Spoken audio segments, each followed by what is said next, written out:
فلا أقسم بمواقع النجوم وإنه لقسم لو تعلمون عظيم إنه لقرآن كريم في كتاب مكنون لا يمسه إلا المطهرون تنزيل من رب العالمين.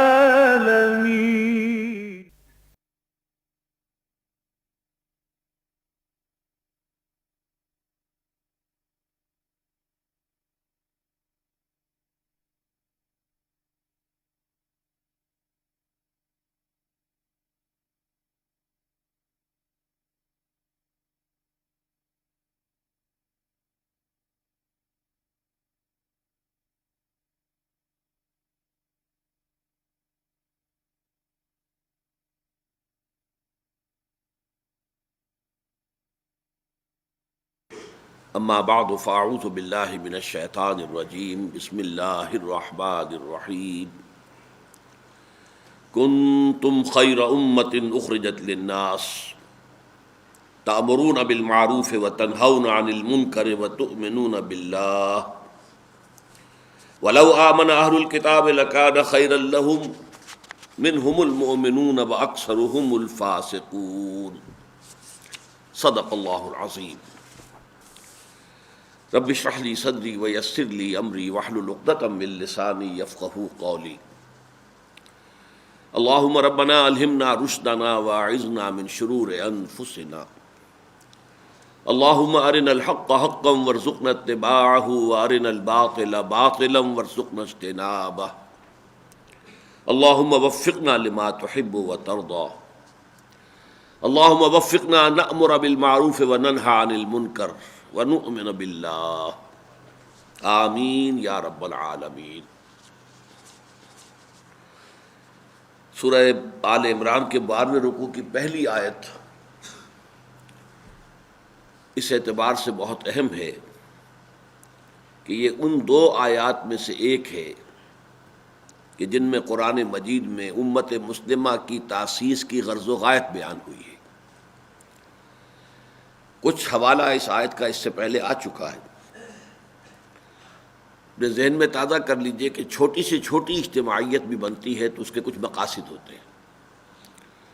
کوئی انجمن ہے، کوئی ادارہ ہے، کوئی ایسوسیشن ہے، کوئی انسٹیٹیوشن ہے، تو اس کی کوئی نہ کوئی غرض تاسیس ہوتی ہے، کوئی مقصد ہوتا ہے جس کے لیے کہ اس کو وجود میں لایا جاتا ہے۔ اسی کے لیے پھر میمورینڈم جو کہلاتا ہے، قرارداد تاسیس۔ تو اس امت، عظیم امت، اس کی غرض تاسیس کیا ہے، اس کا مقصد وجود کیا ہے، سورہ بقرہ اور سورہ آل عمران میں دو مختلف پیرایوں میں وہ بیان ہوا۔ وَكَذَلِكَ جَعَلْنَاكُمْ أُمَّةً وَسَطًا لِتَكُونُوا شُهَدَاءَ عَلَى النَّاسِ وَيَكُونَ الرَّسُولُ عَلَيْكُمْ شَهِيدًا۔ اسی طرح ہم نے تمہیں بنا دیا ہے وہ درمیانی امت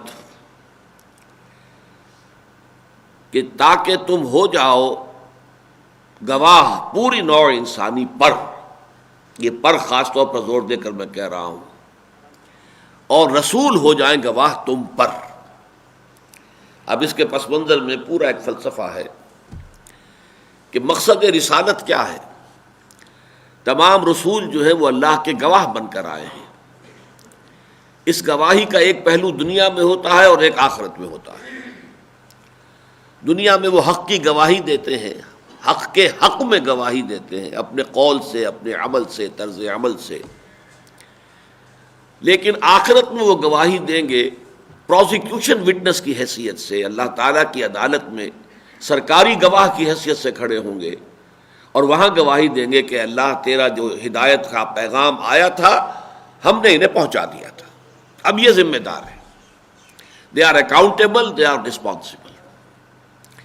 چونکہ یہ گواہی خلاف پڑنے والی ہے نوع انسانی کے، اس لیے اس کے لیے لفظ علی آتا ہے، شہیدن علیکم، تمہارے خلاف. اس لیے کہ عربی کا قاعدہ یہ ہر شخص کے علم میں ہے کہ کسی شے کے کسی کے حق میں ہونے کے لیے حرف لام آتا ہے اور کسی کے خلاف ہونے کے لیے اعلی آتا ہے، جس کے لیے اہم ترین اور مختصر ترین جو ہے گواہی یاد رکھنا آسان ہے بہت. حدیث نبوی کے الفاظ قرآن کے بارے میں، القرآن حجت لک او علیک، یہ قرآن یا تو حجت ہے تمہارے حق میں، اس پر عمل کرو، اسے اپنا امام بناؤ، یہ تمہارے حق میں گواہی دے گا اللہ کہ اے اللہ تیرا یہ بندہ مجھے پڑھتا بھی تھا، مجھے سمجھتا تھا، مجھ پر عمل کرتا تھا، اس نے مجھے اپنا امام بنایا تھا بالفعل. وَاجْعَلْهُ لَنَا إِمَامًا وَنُورًا وَهُدًى وَرَحْمَةً، یہ صرف دعا ہی نہ ہو جو ہماری زبانوں سے نکل رہی ہو، بلکہ بالفعل ہمارے عمل کی عکاسی کر رہی ہو، تو یہ ہمارے حق میں گواہ ہوگا.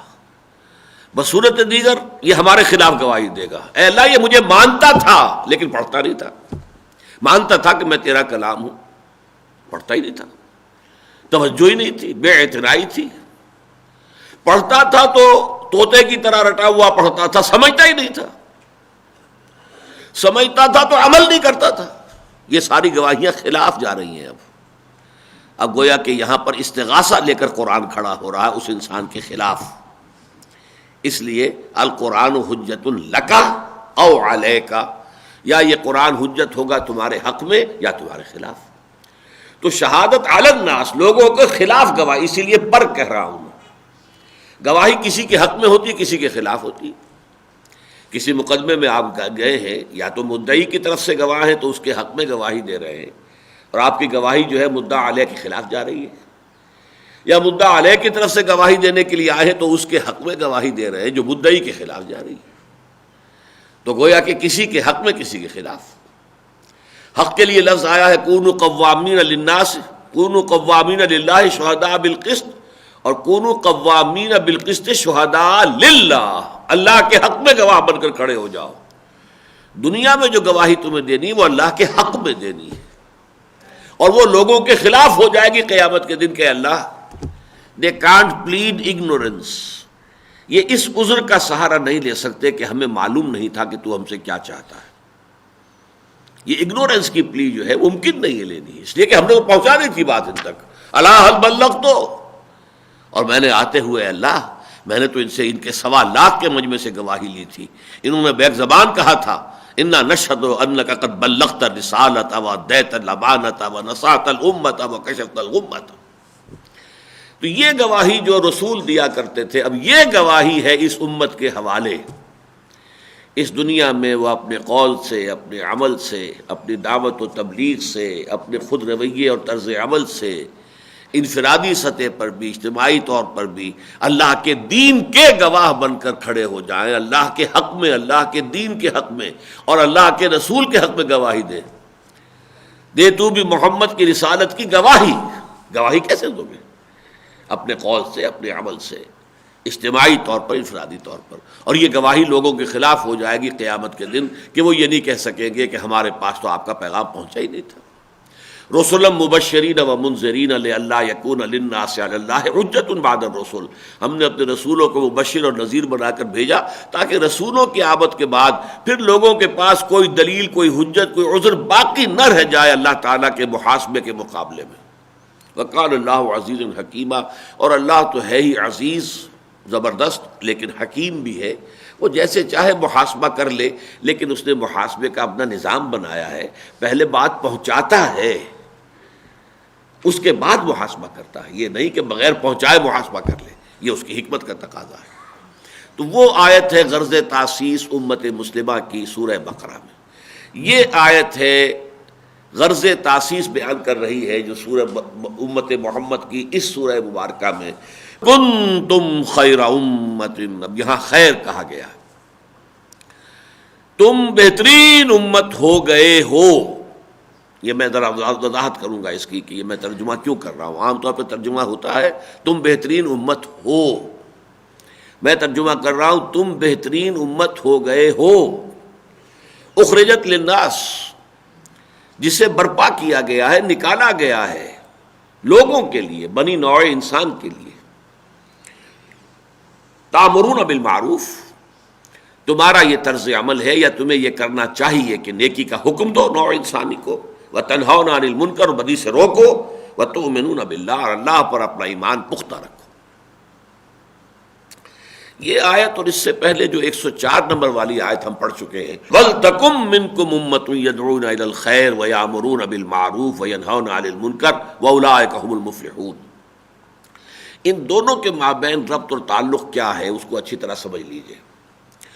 اس آیت کی وضاحت میں میں نے عرض کیا تھا کہ وَلْتَكُن مِّنكُمْ أُمَّةٌ میں من جو ہے اس کے دو امکانات ہیں عربی زبان کے اعتبار سے، قواعد کے اعتبار سے.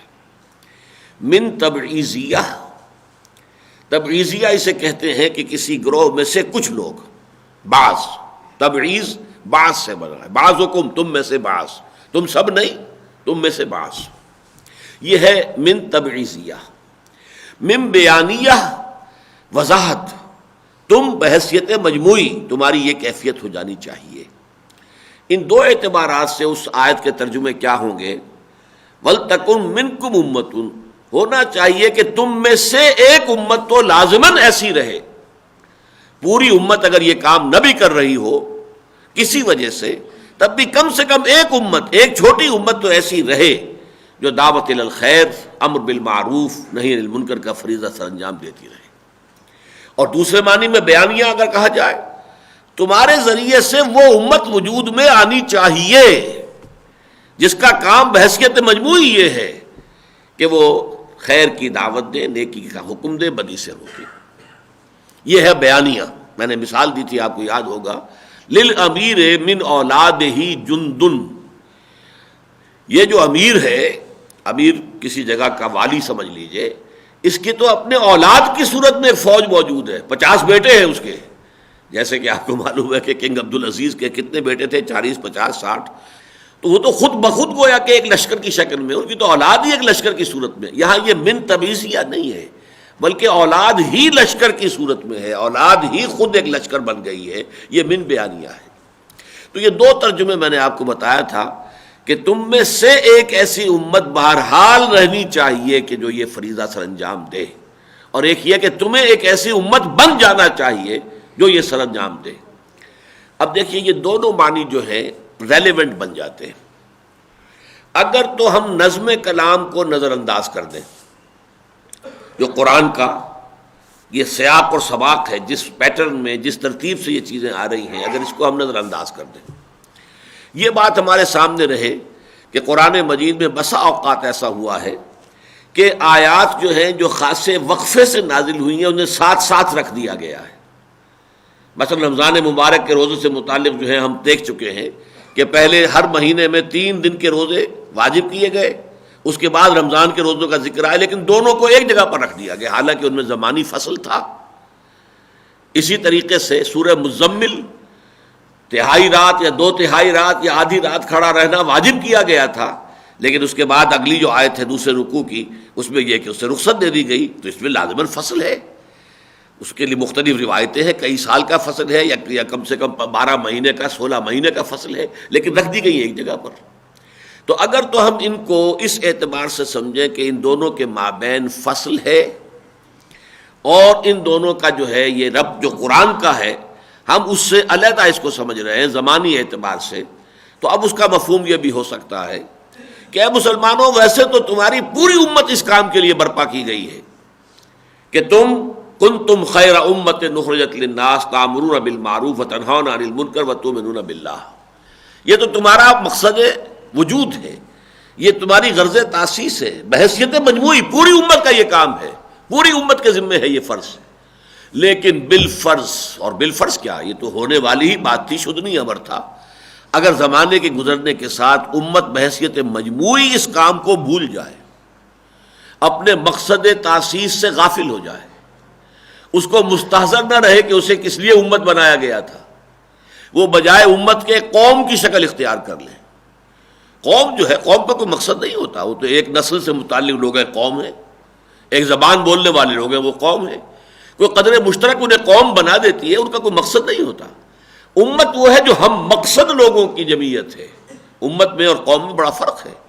قوم نسلی ہوتی ہے، لسانی ہوتی ہے. اب یہ کہ آج کل کے زمانے میں قومیت جو ہے وہ علاقائی ٹیریٹوریل نیشنلزم، کسی ایک ملک کی حدود میں رہنے والے ایک قوم ہے، بس ان میں قدر مشترک کیا ہے کہ وہ سب اس ملک میں رہتے ہیں. لیکن امت جو ہے بالکل مختلف ہے.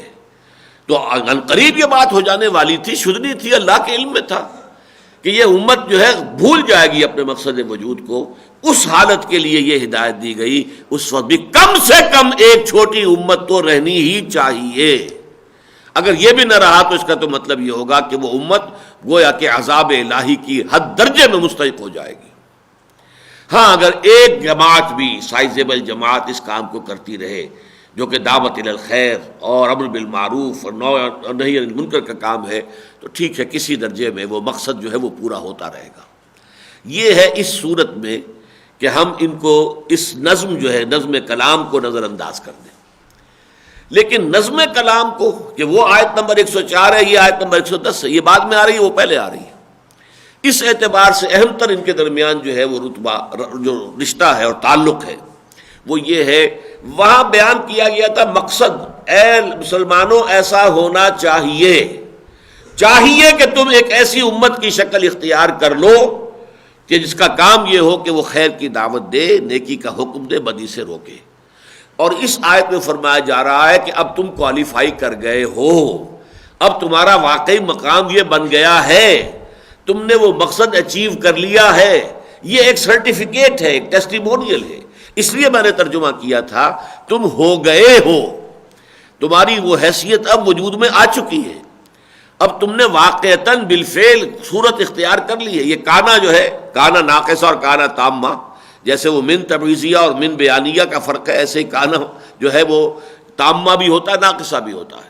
میں ترجمہ کر رہا ہوں ہو گئے ہو، اس لیے کہ اس امت کی تاسیس جو ہوئی ہے در حقیقت وہ تحویل قبلہ کے بعد ہوئی ہے.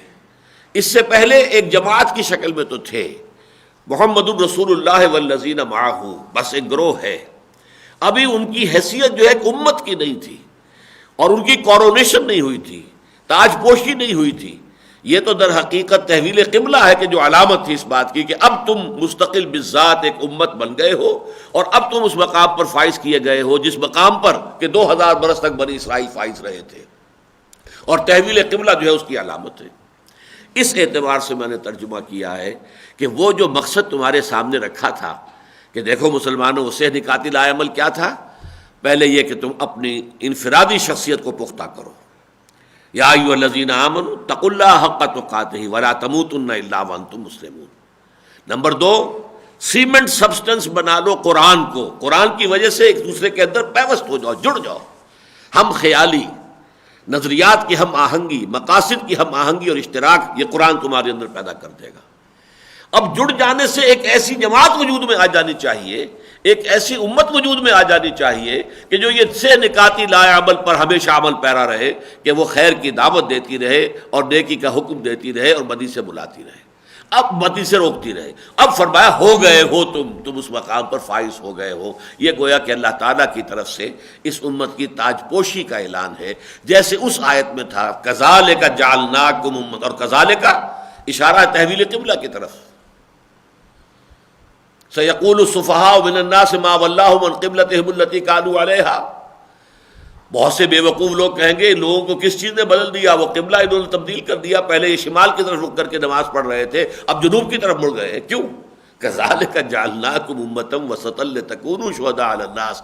یہ اصل میں سمبل ہے، یہ علامت ہے اس کی کہ سابقہ امت مسلمہ کا دور ختم ہوا، نئی امت مسلمہ جو ہے اب کعبے کے مرکز کے گرد جو ہے وجود میں آ رہی ہے. اور یہ ہے اب جو درمیان میں واسطہ رہے گی، لنک رہے گی اللہ کے آخری رسول اور پوری نوع انسانی کے مابین. یہ امت وسط ہے، یہ درمیانی کڑی ہے، لہذا تمہاری تاج پوشی ہو گئی. اسی کو چونکہ یہ جوڑا ہے، یہ صورتیں جو ہیں آپس میں بہنے ہیں، لہذا وہ مضمون جو وہاں آیا ہے وہ یہاں بھی آنا تھا. اسی لیے در حقیقت یہاں پر بھی الفاظ کا فرق ہے، مفہوم تو وہی ہے. کنتم خیر امت اخرجت للناس، تم وہ بہترین امت اب بن گئے ہو. You have qualified to be accepted as the best امہ، جو اٹھائی گئی ہے، برپا کی گئی ہے، نکالی گئی ہے، اپنے لیے نہیں، نوع انسانی کے لیے. اور یہاں بھی نوٹ کیے للناس کہا ہے، قوم کے لیے نہیں، وطن کے لیے نہیں. بالکل وہی بات جو سورہ بقرہ میں قرآن کی دعوت کے لیے لفظ آیا تھا، یا ایھا الناس اعبدوا یا ایھا الناس اعبدوا ربکم الذی خلقکم والذین من قبلکم لعلکم تتقون. یا قومیں نہیں، حالانکہ حضرت نوح نے پکارا ہے تو یا قوم ہے، حضرت ہود نے کہا ہے تو یا قوم ہے، حضرت صالح نے کہا ہے تو یا قوم ہے. جس نے پکارا یا قوم ہے سوائے محمد الرسول اللہ کے کہ انہوں نے پکارا پوری نوع انسانی کو، یا ایھا الناس اعبدوا ربکم الذی خلقکم والذین من قبلکم لعلکم تتقون.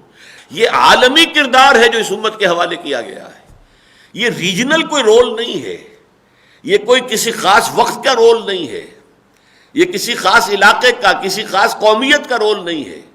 یہ وطن اور قوم اور نسل سے بہت بالا تر ہو کر آفاقی انداز میں اخرجت للناس، لوگوں کے لیے، بنی نوع آدم کے لیے، ان کی ہدایت کے لیے، ان کی رہنمائی کے لیے، ان کو سیدھی راہ کی دعوت دینے کے لیے، انہیں نیکی کے راستے پر چلانے کے لیے، انہیں بدی سے روکنے کے لیے بہت بڑا رول ہے جو انٹرنیشنل لیول پر تمہارے سپرد کیا جا رہا ہے. اور تم اب اس کو کوالیفائی کرتے ہو، اب تم اس کے اہل ہو گئے ہو. اب تم نے اپنے آپ کو اب 15 برس سمجھیے کہ اس کے پیچھے ہیں.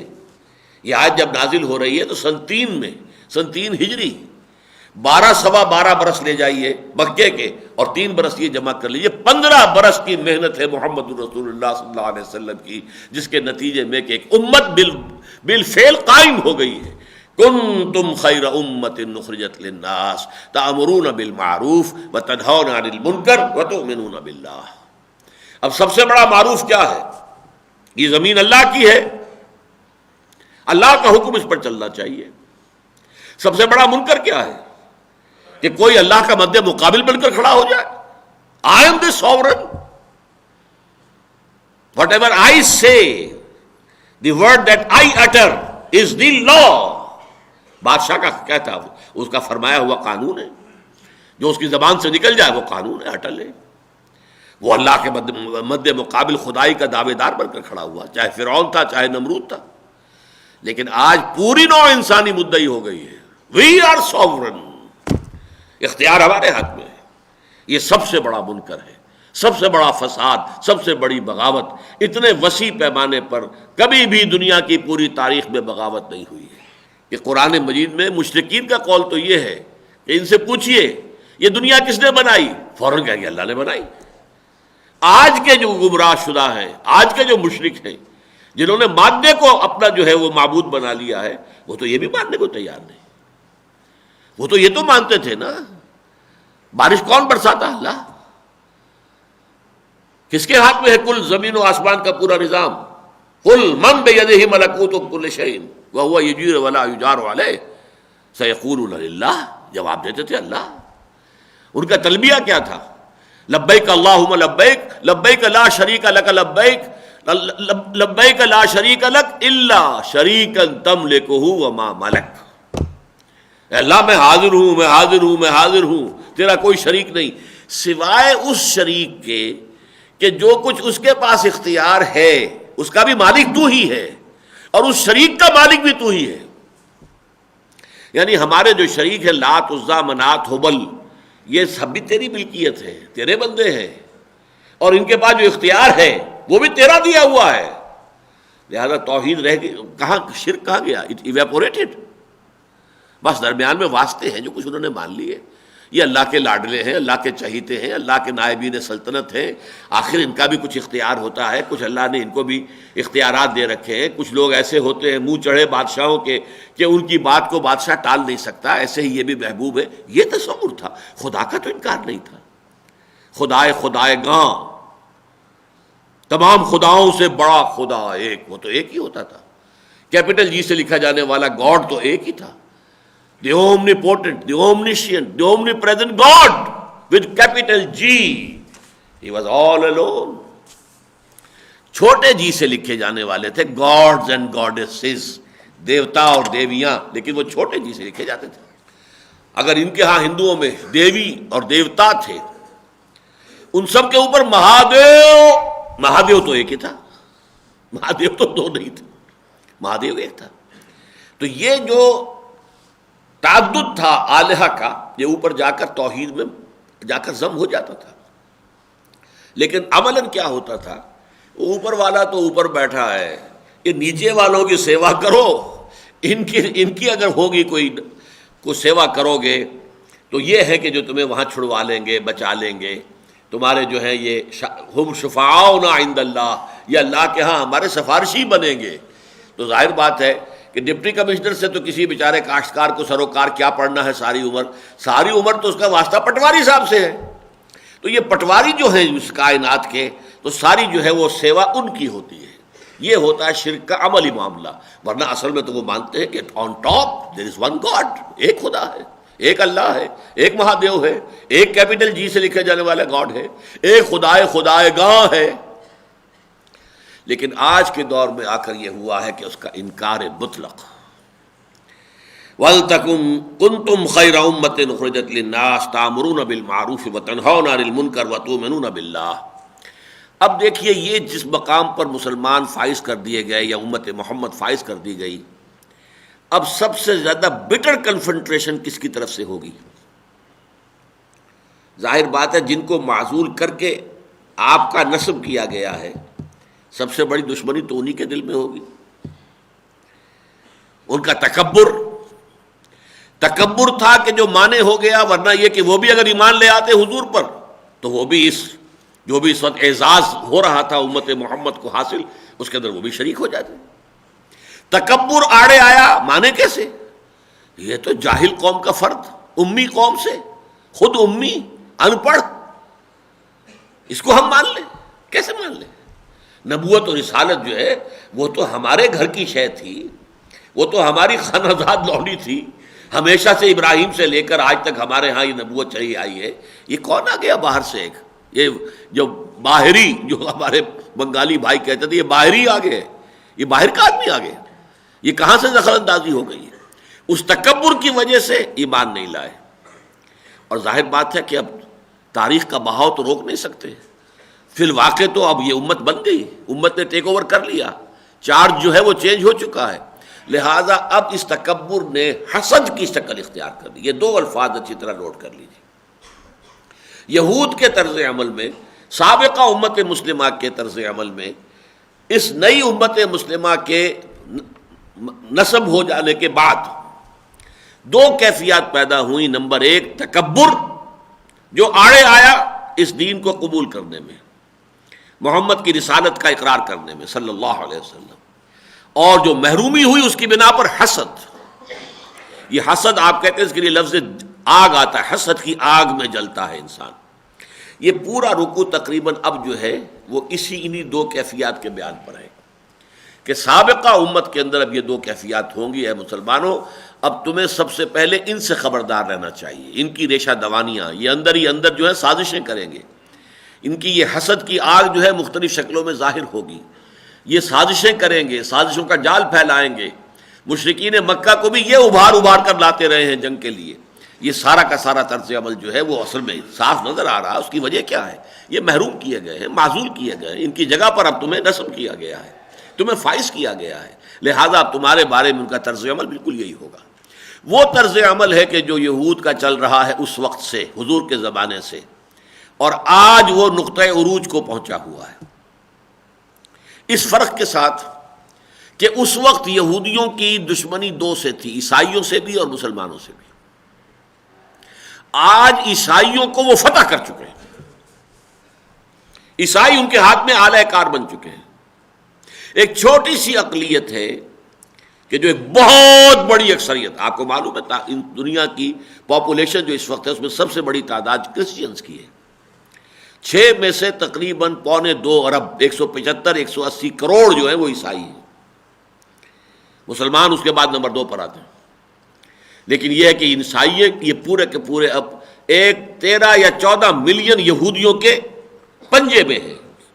فرنگ کی رگے جہاں پنجے یہود میں ہے. یہ ایک لمبی داستان ہے.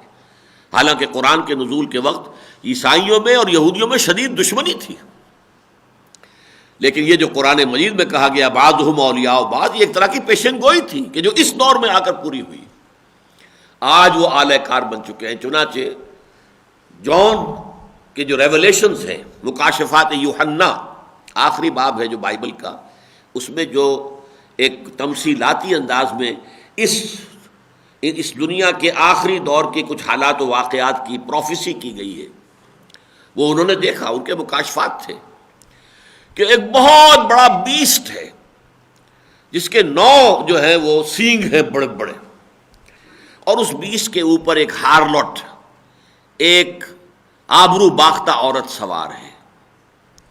یہ ہارلٹ، یہ آبرو باختہ عورت اسرائیل ہے، یہودی ہے، اور یہ بیسٹ یہ در حقیقت اب یورپین اور امریکن الائنس۔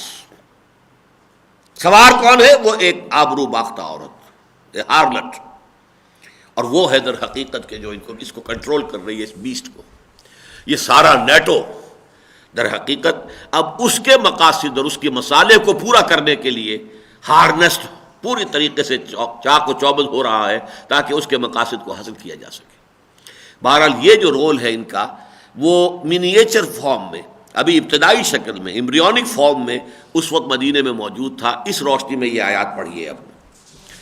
وَلَوْ آمَنَ أَهْلُ الْكِتَابِ لَكَانَ خَيْرًا لَّهُمْ، اگر یہ اہل کتاب بھی ایمان لے آتے تو بہت بہتر ہوتا ان کے حق میں۔ یہ بھی اس اعزاز اور اکرام کا کنتم خیر امت اخرجت للناس، ان کو بھی اس میں سے حصہ ملتا، اسی خیر امت میں شامل ہو گئے ہوتے، وہی اعزاز و اکرام ان کے حصے میں بھی آ جاتا۔ منہم المومنون، ان میں سے ہیں کچھ مومن، واکثرہم فاسقون، لیکن اکثرہم الفاسقون، ان کی اکثریت جو ہے نافرمانوں، ناہنجاروں اور خدا کے باغیوں پر مشتمل ہے۔ اور ظاہر بات ہے قاعدہ دنیا میں یہ ہے کہ حکم الاکثر حکم الکل، جو اکثریت کا معاملہ ہوتا ہے وہ کل کا سمجھا جاتا ہے، اقلیت کے حوالے سے فیصلے نہیں ہوتے، بلکہ سورہ انفال کے اندر بات واضح کی گئی ہے، وَاتَّقُوا فِتْنَةً لَا تُصِيبَنَّ الَّذِينَ ظَلَمُوا مِنكُمْ خَاصَّةً، جب ظالموں کی کثرت ہو جائے اور کسی معاشرے میں برائی جو ہے غالب آ جائے، پھر جب عذاب آتا ہے تو ان میں جو اس برائی سے بچے ہوئے ہوتے ہیں وہ بھی لپیٹ میں آ جاتے ہیں، اس لیے کہ حکم الاکثر حکم الکل۔ منہم المومنون میں 3 امکانات ہیں، ان میں سے بعض وہ بھی ہیں جو ایمان لے آئے ہیں محمد الرسول اللہ صلی اللہ علیہ وسلم پر۔ عبداللہ ابن سلام یہودی عالم دین تھے بہت بڑے، ایمان لے آئے، اور بھی ہوں گے۔ یا یہ کہ ان میں سے وہ لوگ ہیں کہ جو اپنا ملت موسوی پر پوری طرح ایمان رکھتے ہیں، لیکن اکثریت وہ ہے کہ اس کے اعتبار سے بھی فاسق ہو چکی ہے، جیسے آج ہمارا مسلمانوں کا حال ہے۔ ہم میں سے کتنے ہیں، کتنے فیصد ہیں جو واقعتاً جو سنت محمد صلی اللہ علیہ وسلم اور اسوہ محمد صلی اللہ علیہ وسلم پر عمل پیرا ہے؟ ویسے تو ہیں، ہم مسلمان ہیں، امتی ہیں، لیکن کتنے ہیں جو فی الواقع امتی ہوں؟ اکثر و بیشتر تو جو ہے اکثرہم لفاسقون، تو فاسق ہیں۔ تیسرے معنی یہ ہے کہ ان میں وہ لوگ ہیں کہ جو ایمان لے آئیں گے وقت گزرنے کے ساتھ انشاءاللہ، ابھی ذرا ان کو وقت لگ رہا ہے، لیکن یہ کہ پوٹینشلی وہ بھی مومن ہے کہ وہ ایمان لے آئیں گے۔ تینوں معنی ہو سکتے ہیں، لیکن یہ تینوں چیزیں بھی ایک بہت ہی قدر قلیل اقلیت کے درجے میں ہے۔ اکثرہم الفاسقون، ان کی عظیم اکثریت جو ہے، غالب اکثریت جو ہے، وہ فاسقین پر مشتمل ہے۔ لن یضروکم الا اذی، اے مسلمانوں تم گھبراؤ نہیں، یہ تمہیں کوئی ضرر نہیں پہنچا سکیں گے مگر کچھ تکالیف۔ ضرر وہ ہے جو ڈیمیج ہو جائے، تکلیف وہ ہے جو وقتی طور پر آپ کو ناگوار محسوس ہو۔ تو ضرر تو یہ نہیں پہنچا سکیں گے، ان کے اندر اتنا بلبوتا نہیں ہے، اتنا دم نہیں ہے، ان میں وہ کردار جو ہے، انسانی کردار، وہ جرت، وہ ہمت وہ نہیں ہے کہ یہ مقابلے میں آ کر خم ٹھوک کر تم سے مقابلہ کر سکے۔ لن یضروکم، ان کی مخالفت، ان کی سازشیں تمہیں کوئی مستقل نقصان نہیں پہنچا سکیں گے، الا اذن، ہاں تکلیف دہ باتیں ہوں گی، کوئی تانے ہوں گے، کوئی تشنے ہوں گے، کوئی اور سازشیں ہوں گی، اس کی وجہ سے کچھ ایسی خبریں افواہیں اڑائیں گے جس سے کہ تمہارے اندر سراسیمگی پیدا ہو جائے، ایسی حرکتیں تو یہ کر سکتے ہیں، لیکن یہ کہ یہ کوئی پرماننٹ ڈیمیج کرنے کی پوزیشن میں نہیں ہے۔ لن یضروکم الا اذن وَإِن يُقَاتِلُوكُمْ يُوَلُّوكُمُ الْأَدْبَارَ ثُمَّ لَا يُنصَرُونَ، اور اگر بالفرض انہوں نے تم سے جنگ کی جرت کی، ہمت کی، تو یہ فوراً ہی پیٹھ دکھا دیں گے اور پھر ان کی کوئی مدد نہیں کی جائے گی۔ اس میں بھی پس منظر میں ہے، اصل میں یہود کے قبائل جو تھے مدینے میں آباد تھے، ان کے کچھ آپس میں حلیف ہونے کا رشتہ تھا اوس اور خزرج کے ساتھ، اور خزرج کے جو حلیف تھے، اور خزرج میں سب سے بڑا منافق بیٹھا ہوا تھا عبداللہ ابن ابی، وہ انہیں شہ دیتا رہتا تھا گھبراؤ نہیں، اگر محمد نے تمہارے خلاف کوئی اقدام کیا تو ہم تمہاری مدد کریں گے، اگر محمد نے تمہیں مدینے سے نکلنے کا حکم دیا تو ہم بھی نکلیں گے تمہارے ساتھ۔ یہ جو ہے سپورٹ، ثم لا ینصرون، پھر وہ مدد نہیں دے سکیں گے۔ یہ بات بڑی تفصیل سے آئی ہے سورۃ الحشر کے اندر کہ یہ لوگ جو ہیں یہ صرف کہہ رہے ہیں کہ ہم تمہاری مدد کریں گے اور ہم تمہارے ساتھ ہی نکلیں گے، اور اگر جنگ ہوئی تو تمہارا ساتھ دیں گے، ان میں سے کوئی ساتھ دینے والا نہیں۔ منافق بھی تو منافق اسی لیے کہ اسے جان اور مال بہت پیاری ہے، جان بھی پیاری ہے، مال بھی پیارا ہے، یہ تو منافقت کا اصل سبب تو یہی ہے۔ یہ کیسے میدان میں آ جائیں گے کھلم کھلا اپنے جان اور مال کا رزق لے کر؟ اور یہودیوں کا معاملہ بھی وہ ہے جو آج مسلمانوں کا ہے، وہن پیدا ہو چکا ہے ان میں۔ وہن کیا ہے؟ کراہیت الموت وحب الدنیا، دنیا کی محبت اور موت کا سے فرار اور موت کا خوف، یہ پیدا ہو جائے تو پھر کسی قوم کے اندر کوئی دم نہیں رہتا، کوئی بلبوتا نہیں رہتا۔ تو ان یقاتلوکم، اے مسلمانوں اگر یہ تم سے جنگ کریں گے، یولوکم الادبار، یہ فوراً پیٹ دکھا دیں گے، جم نہیں سکیں گے، ثم لا ینصرون، پھر ان کی کوئی مدد بھی نہیں ہوگی۔ اگر یہ سمجھتے ہیں کہ کوئی منافقین مدینہ جو ہیں ان کی مدد کو آ جائیں گے تو یہ بھی غلط ثابت ہوگا۔ اب وہ آیت آ رہی ہے جو سورہ بقرہ میں بھی آئی تھی، یہاں قدر تفصیل کے ساتھ آئی۔ ضربت علیہم الذلۃ والمسکنۃ وباؤوا بغضب من اللہ ذلک بانہم کانوا یکفرون بآیات اللہ ویقتلون النبیین بغیر الحق ذلک بما عصوا وکانوا یعتدون۔ یہ ہے آیت کہ جس پر ختم ہوا ہے 7واں رکوع سورہ بقرہ کا۔ ضربت علیہم الذلہ، ان پر ذلت تھوپ دی گئی۔ ضرب علی، جیسے آپ دیہات میں دیکھتے ہیں کہ عورتیں جو ہیں وہ اپلے تھاپتی ہیں اور پھر اپلے کو ذرا زور سے دیوار پر مارتی ہیں تاکہ وہ دیوار سے چپک جائے، یہ ہے کسی شے کو تھوپ دینا کسی چیز پر۔ تو یہ ہے ضرب علی، ضربت علیہم الذلہ، ان پر ذلت، اور ذلت کے لفظی معنی عربی زبان میں جو ہے وہ کمزوری کے، ضعف۔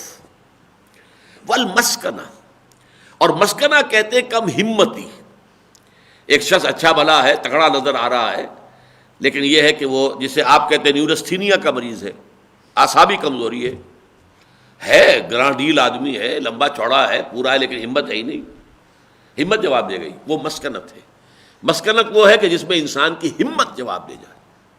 ضربت علیہم الذلۃ والمسکنۃ وباؤوا بغضب من اللہ، اور وہ اللہ کا غضب لے کر لوٹے ہیں، اب اللہ کے غضب میں گر گئے ہیں۔ یہ آیت جو ہے یہ سورہ بقرہ میں آئی، اور چونکہ یہ بہنیں ہیں آپس میں، سورہ بقرہ سورہ آل عمران جوڑے کی شکل میں ہے، لہذا وہی آیت یہاں بھی آئی ہے۔ ضربت علیہم الذلۃ اینما ثقفوا، ان پر ذلت مسلط کر دی گئی ہے جہاں کہیں بھی یہ پائے جائیں گے۔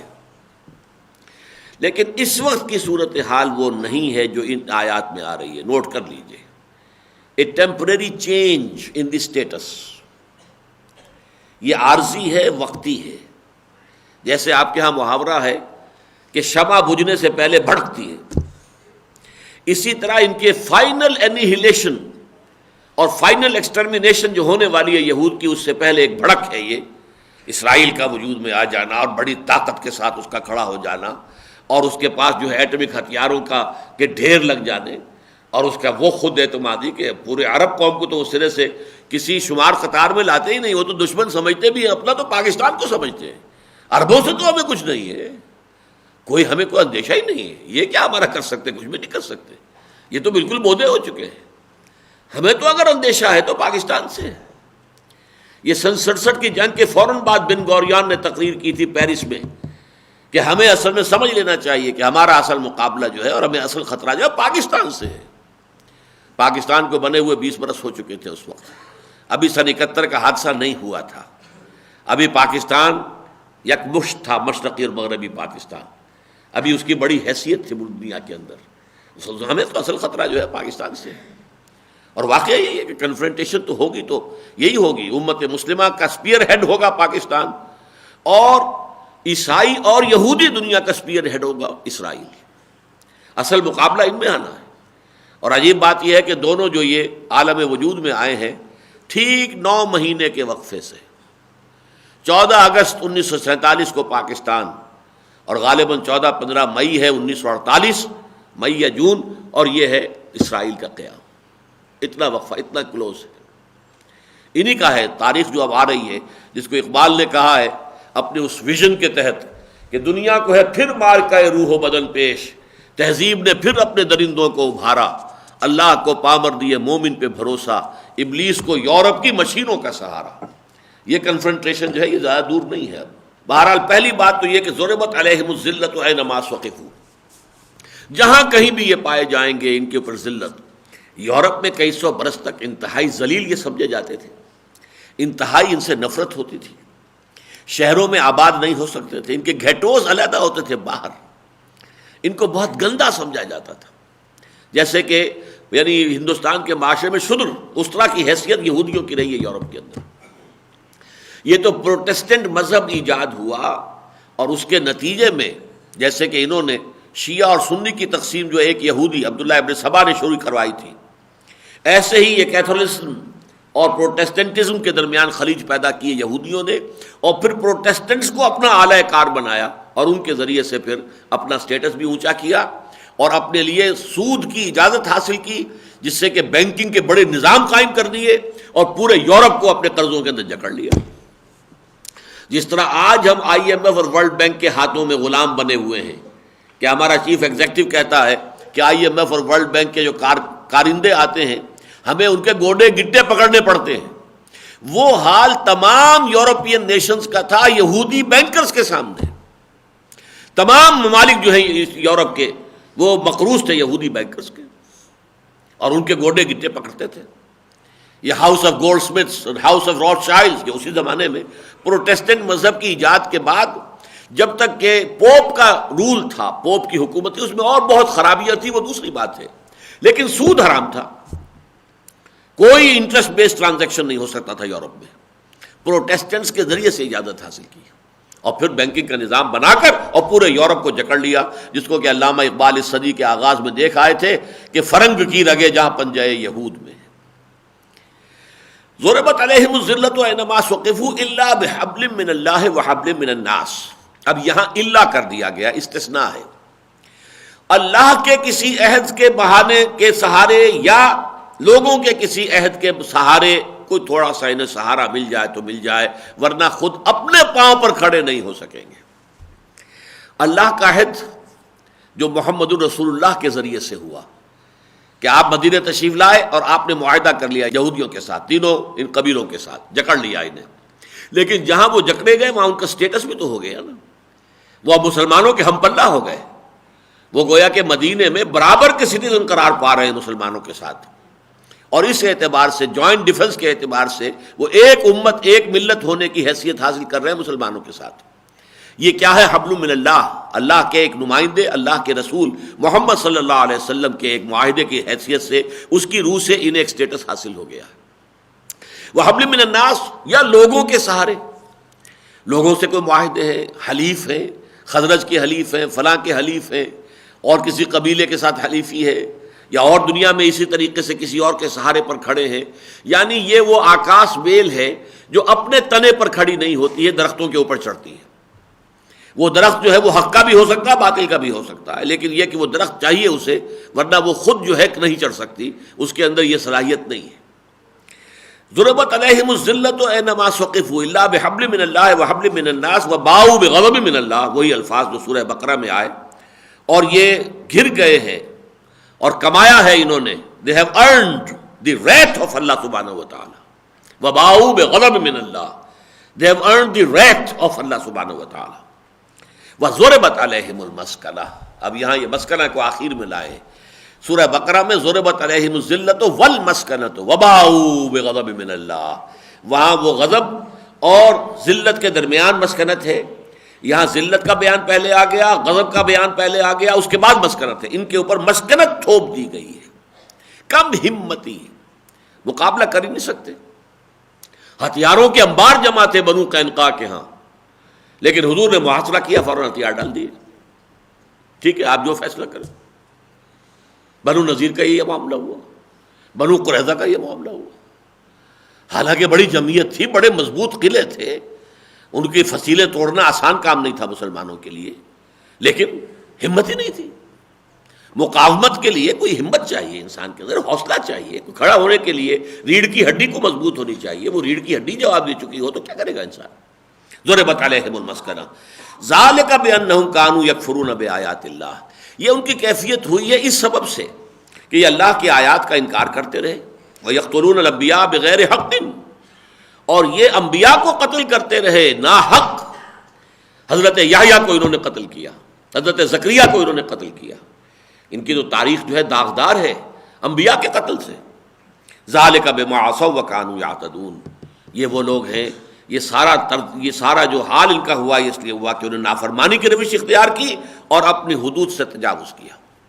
یہ وہی الفاظ بعین ہی جس پر کہ سورہ بقرہ کی آیت جو ہے وہ ختم ہوتی ہے، ذالک بما عصوا وکانوا یعتدون۔ وہاں یقتلون النبیین ہے، یہاں آیا یقتلون الانبیاء بغیر حق۔ ضربت علیہم الذلۃ والمسکنۃ وباؤوا بغضب من اللہ ذالک بانہم کانوا یکفرون بآیات اللہ ویقتلون النبیین بغیر الحق ذالک بما عصوا وکانوا یعتدون۔ یہ ہے آیت سورہ بقرہ کی۔ یہاں وہ آیت ذرا کچھ اضافوں کے ساتھ، کچھ توضیحات کے ساتھ، کچھ ترتیب کی تبدیلی کے ساتھ آئی ہے، لیکن جیسا کہ اس سے پہلے بھی میں نے عرض کیا تھا، قرآن مجید کا یہ اعتراف حق ہے کہ اس گئے گزرے دور میں بھی کوئی ان کے ہاں اب بھی اچھے لوگ موجود ہیں۔ یہ بالکل ایسے ہی ہے جیسے کہ ابلیس کی مجلس شورا میں علامہ اقبال نے ابلیس سے کہلوایا ہے، خال اس قوم میں اب تک نظر آتے ہیں وہ، کرتے ہیں اشک سحر گاہی سے جو ظالم وضو۔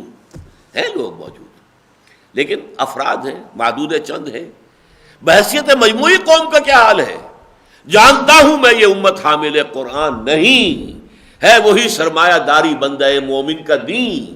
جانتا ہوں میں کہ مشرق کی اندھیری رات میں بے ید بیضا ہے پیران حرم کی آستین۔ امت محمد کا بحیثیت مجموعی حال یہ ہو چکا ہے، نہ اس کا قرآن پر ایمان ہے، نہ قرآن سے اس کا کوئی تعلق ہے، نہ اس کے صوفیاء اور علماء جو ہیں ان کے ہاں کوئی واقعی حقیقی تقویٰ اور حقیقی زہد ہے۔ بے ید بیضا، ہاتھ، اب وہ سفید ہاتھ جو نکلتا تھا حضرت موسیٰ علیہ السلام کی آستین سے، وہ ہاتھ کہیں موجود نہیں، آستینیں تو موجود ہیں، بڑی بڑی آستینیں ہیں، بڑی بڑی قبائیں ہیں، سب کچھ ہے۔ بے ید بیضا ہے پیران حرم کی آستین۔ تو یہ ہے ان کا مجموعی حال، اگرچہ خال اس قوم میں اب تک نظر آتے ہیں وہ ہے۔ اگر کوئی خطر مجھ کو تو اس امت سے ہے جس کی خاکستر میں ہے اب تک شرار آرزو۔ خال اس قوم میں اب تک نظر آتے ہیں وہ، کرتے ہیں اشک سحرگاہی سے جو ظالم وضو۔ یہی بات قرآن یہاں کہہ رہا ہے، لیسو سوا، یہ سب کے سب ایک جیسے نہیں ہے، برابر نہیں ہے۔ من اہل الکتاب امۃ قائمۃ، اہل کتاب میں ایسے لوگ بھی ہیں جو قیام کرتے ہیں، سیدھی راہ پر قائم ہے۔ یتلون آیات اللہ آناء اللیل، اللہ کی آیات کی تلاوت کرتے ہیں راتوں کے اوقات میں بھی، وہم یسجدون، اور سجدہ کرتے ہیں، نماز پڑھتے ہیں۔ یؤمنون باللہ والیوم الآخر، اور وہ اللہ پر بھی ایمان رکھتے ہیں، یوم آخر پر بھی۔ ویامرون بالمعروف وینہون عن المنکر، اور بھلائی کا حکم دیتے ہیں، بدی سے روکتے ہیں۔ ویسارعون فی الخیرات، اور نیکیوں میں ایک دوسرے سے سبقت لے جانے کی کوشش کرتے ہیں۔ واولئک من الصالحین، اور یہ لوگ یقیناً صالحین میں سے ہیں۔ اب اس کے بھی وہی تین معنی ہوں گے، یا تو اشارہ ہو رہا ہے اہل کتاب میں سے ان لوگوں کی طرف جو ایمان لا چکے ہیں، تھے تو انہی میں سے نا، عبداللہ ابن سلام کن میں سے تھے؟ یہود میں سے تھے، جو بھی ایمان لے آئے تھے، یا تو ان کا نقشہ کھینچا جا رہا ہے، یا یہ ہے کہ ان میں اپنی امت کے اعتبار سے، دین موسوی کے اعتبار سے یہ تمام اوصاف ابھی برقرار ہیں۔ یہ گویا کہ ایک ہوپ ہے کہ یہ لوگ آج نہیں تو کل ایمان لے آئیں گے، اور یا یہ کہ ان کے بارے میں تیسرے معنی یہ ہے کہ یہ پوٹینشیل مومن ہے کہ جو ایمان لے آئیں گے آج نہیں تو کل۔ وما يفعلوا من خیر فلن یکفروہ، اور جو بھی کوئی خیر کا عمل یہ کریں گے تو اس کی ناقدری نہیں کی جائے گی۔ اگر ایک شخص حضرت موسیٰ کے دین پر خلوص کے ساتھ قائم ہے تو اللہ تعالیٰ اس کی ناقدری نہیں کرے گا، اسے لازماً توفیق دے دے گا کہ وہ محمد پر ایمان لے آئے صلی اللہ علیہ وسلم۔ یہ ہے کہ اللہ ناقدری نہیں کر رہا ان کی، کہ وہ اپنے دین پر خلوص کے ساتھ قائم تھے، اس کے اوپر عمل کر رہے تھے، تو ان کا یہ خلوص جو ہے، جو حضرت موسیٰ علیہ السلام کی تعلیمات پر عمل کرنے میں ان کے ساتھ تھا، یہ خلوص جو ہے یہ مبارک ثابت ہوگا کہ پھر یہ اللہ تعالیٰ ان کو دین محمد میں داخل ہونے کی بھی توفیق دے دیں گے۔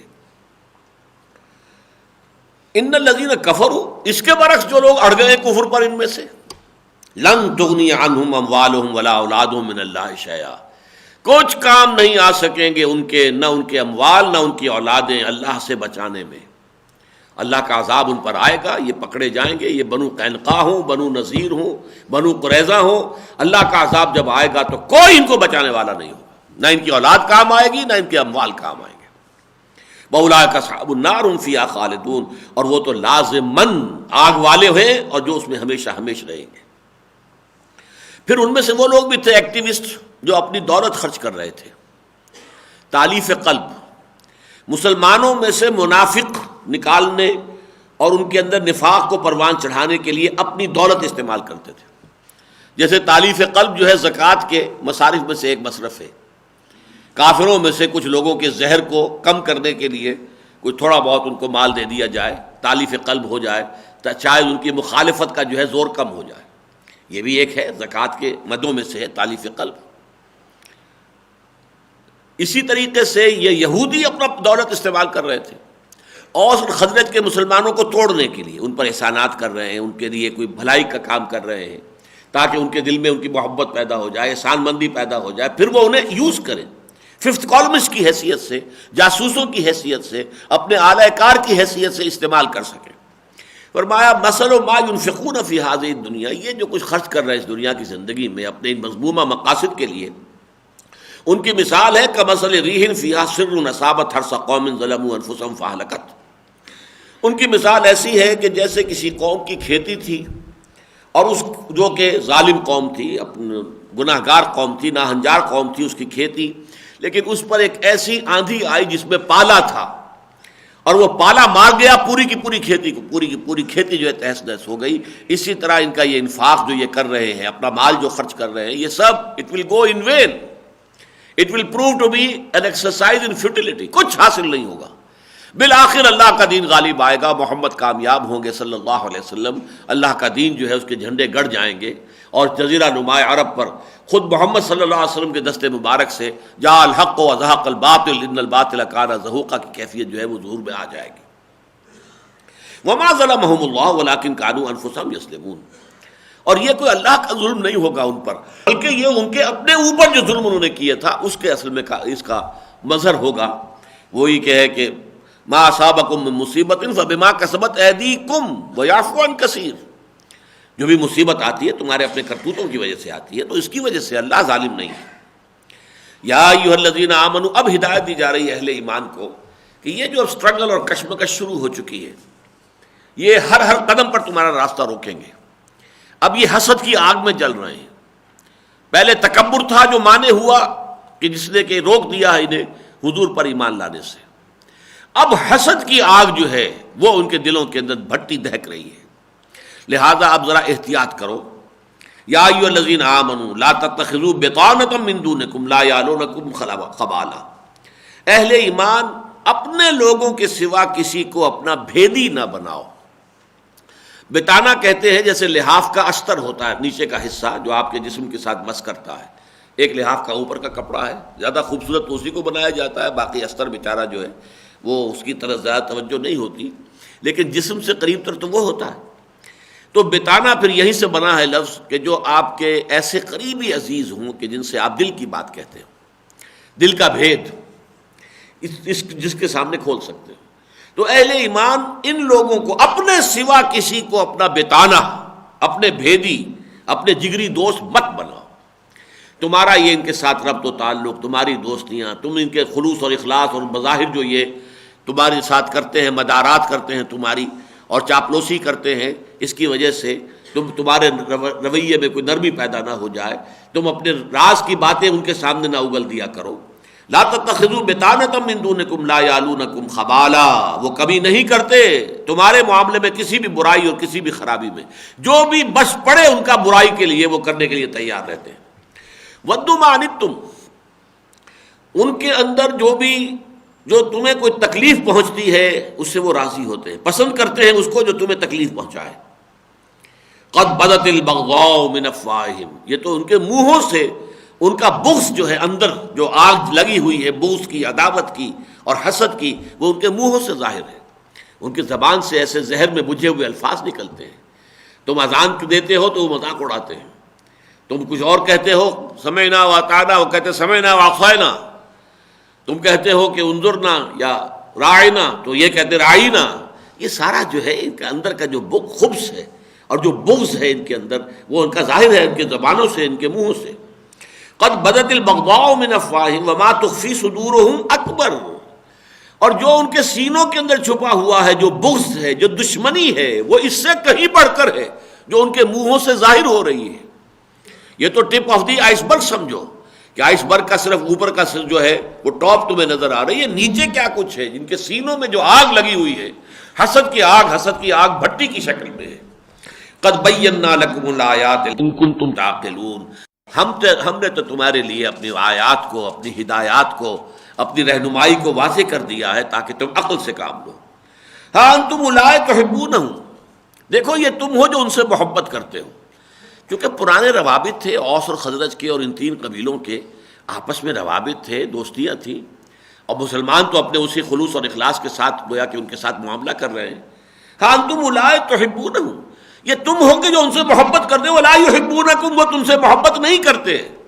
وتؤمنون بالکتاب کلہ، تم تو پوری کی پوری کتاب پر ایمان رکھتے ہو. یہ پوری کتاب سے مراد کیا ہے؟ تورات، انجیل، زبور، یہ سب ایڈیشنز ہیں نا اس کتاب کے، جو اب قرآن کی شکل میں آخری مہیمن بن کر اور جامع کتاب بن کر نازل ہوئی ہے. تو تم صرف قرآن کو تو نہیں مانتے، تم تورات کو بھی مانتے ہو، تم انجیل کو مانتے ہو، تم زبور کو مانتے ہو، تم صحف ابراہیمی کا مانتے ہو. تؤمنون بالکتاب کلہ، تم تو مانتے ہو پوری کی پوری کتاب کو. وَإِذَا لَقُوكُمْ قَالُوا آمَنَّا، اور ان کا حال یہ ہے کہ جب تم سے ملاقات کرتے تو کہتے ہیں ہم بھی مومن ہیں. بھائی ہم ابراہیم کو نہیں مانتے کیا ہم موسیٰ کو نہیں مانتے؟ کیا تم نہیں مانتے موسیٰ کو؟ یہ ہم مانتے ہیں، ہم بھی مانتے ہیں. ہم بھی مومن ہوئے کہ نہیں ہوئے؟ ہم تم بھی مانتے ہو نا تورات کو، اللہ کی کتاب تھی. ہم تورات کو ماننے والے تو ہم بھی مومن ہیں.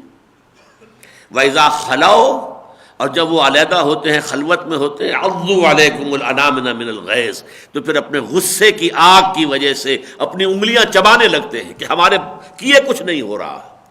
یہ روشنی جو ہے محمد کی لائی ہوئی، یہ نور ایمان اور نور اسلام، یہ تو پھیل رہا ہے، یہ تو قدم جما رہا ہے، یہ تو بہت مضبوط ایک درخت ہو گیا. كَزَرْعٍ أَخْرَجَ شَطْأَهُ فَآزَرَهُ فَاسْتَغْلَظَ فَاسْتَوَىٰ عَلَىٰ سُوقِهِ.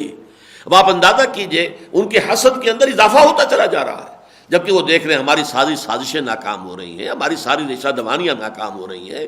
ہم نے نفاق کا پودا پروان چڑھانے کے لیے اتنا کچھ خرچ کیا ہے لیکن اس سے بھی کچھ حاصل نہیں ہو رہا ہے، اور یہ دعوت تو پھیل رہی ہے، اور یہ پودا جو ہے مضبوط سے مضبوط تر اور توانا سے توانا تر ہوتا چلا جا رہا ہے. تو پھر یہ کہ اپنی انگلیاں چبانا غصے میں، جھنجھلاہٹ کے اندر، یہ ان کا طرز عمل ہے. قُلْ مُوتُوا بِغَيْظِكُمْ، کہہ دو کہ مرو، ہلاک ہو جاؤ اپنے اسی غیظ میں، اسی اپنے غیظ کی آگ میں بسم ہو جاؤ، اسی اپنی حسد کی آگ میں جل مرو. ان اللہ علیم بذات الصدور، یقیناً اللہ تعالیٰ خوب جانتا ہے جو لوگوں کے سینوں کے اندر ہے. ان تمسسکم حسنۃ تسؤہم، اے مسلمانوں تمہیں اگر کبھی کوئی خیر پہنچ جائے تو انہیں برا لگتا ہے، یہ کیا ہو گیا، کیوں انہیں یہ کامیابی حاصل ہو گئی. وَإِن تُصِبْكُمْ سَیِّئَةٌ یفرحوا بها، اور اگر کہیں کوئی تکلیف آ جائے، غزوہ احد میں تمہیں تکلیف آ گئی، انہوں نے جو ہے شادیانے جو ہے بجائے اپنے، خوشیاں منائی، جشن منایا.